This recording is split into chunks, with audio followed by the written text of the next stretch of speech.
आइन कौमी वहदत की अलामत, तरक्की की कुंजी नौजवानों के हाथों में है। वजीर आजम शहबाज शरीफ का इस्लामाबाद में कौमी यूथ कन्वेंशन से खिताब, नौजवानों को तरक्की के लिए तमाम वसाइल फराहम करने की यकीन दहानी। कन्वेंशन में आर्मी चीफ भी शरीक हुए।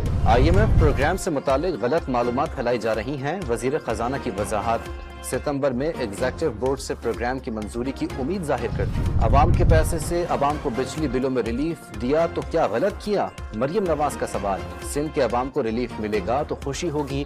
वजीर आला पंजाब की सिंध की 7वीं सिविल सर्विस ट्रेनिंग प्रोग्राम के अफसरान के वफ्द की गुफ्तगू। वजीर दाखिला बलूचिस्तान जिया लांगू की कामयाबी का नोटिफिकेशन मुअत्तल। इलेक्शन ट्रिब्यूनल बलूचिस्तान का PB 36 खल्लात के 7 स्टेशन पर दोबारा पोलिंग का हुक्म। फैसलाबाद में गैर कानूनी असलहा केस में जेर हिरासत मुलजिम को रिश्वत लेकर छोड़ने वाले 3 अहलकार मुअत्तल, गिरफ्तार करके मुकदमा दर्ज कर लिया गया। शुगर एडवाइजरी बोर्ड की मजीद 1 लाख मैट्रिक टन चीनी बरामद करने की सिफारिश। वजीर सनअत व पैदावार राना तनवीर हुसैन की जेर सदारत इजलास।